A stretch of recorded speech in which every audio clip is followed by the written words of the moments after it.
হয় নমস্কাৰ, আপোনালোকে চাইছে B24 অসমীয়া আৰু এই মুহূৰ্তত মই বৰ্তমান উপস্থিত আছোঁ হাজোৰ ৰামদিয়াৰ হস্তাৰঘাটৰ সৰিয়হ খেতি এডৰ মাজত।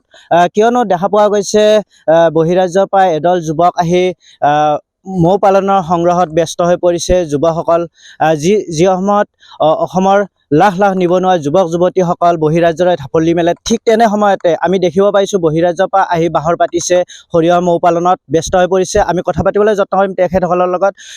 কবে আছি আমাদের এখানে 1 মাস হয়ে গেল আসা। কত লোক আইছে? আমরা 7 জন আইছি। বছরে কত টাকা ইনকাম হয়? কত হয় আমাদের 50-60 হাজার হয়। পরিয়াল চলার কারণে অসুবিধা হয়? হ্যাঁ, অসুবিধা হয়। পুলিশ প্রশাসন আমাদের অসুবিধা হয় আসার পথে। কৃষি বিভাগৰ কিবা ট্ৰেনিং লৈছিলে নেকি? হ্যাঁ, ট্ৰেনিং লইছিলাম। ট্ৰেনিং লৈ কৰি আছে। হ্যাঁ, কিমান বছর হল করা?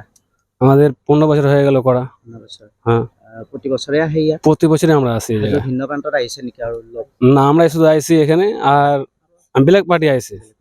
হয়, উল্লেখ কৰিব লাগিব যে বহিৰাজ্যৰ পৰা এওঁলোক আহিছে হাজোৰ ভিন্ন প্ৰান্তত। দেখা পোৱা গৈছে মৌ সংগ্ৰহত ব্যস্ত হৈ পৰিছে। দেখুৱাব কি ধৰণে ব্যস্ত হৈ পৰিছে হাজোৰ হস্তাৰত। দেখা পোৱা গৈছে ৰামদিয়াৰ ভিন্ন প্ৰান্তত আৰু যত্নকৰ্মী অন্য ব্যক্তি আছে। মোৰ সহযোগী অতিথি দেখুৱাব কি ধৰণে মৌ পালনত ব্যস্ত হৈ পৰিছে। আমি কথা পাতিলে যত্নকৰ্মী দাদা আপোনাৰ কাষলৈ আহিছোঁ। আপোনাৰ নামটো ক'ব? প্রকাশ মন্ডল। কত দিন হলো আহিলে? এক মাস আপুনি কি কাম কৰি আছে এতিয়া? এটা কৰছি ধোঁয়া দেব মৌমাছিৰ। এই মৌটো আপোনালোকে সংগ্ৰহ যেতিয়া কৰে আপুনি কিমান দিনৰ মূৰে মূৰে মৌটো উঠায়? কতদিন পৰ পৰ? 6-7 দিন, এক সপ্তাহ বাদ, এক সপ্তাহ। হয়, নিশ্চিতভাৱে ধন্যবাদ জনাইছোঁ।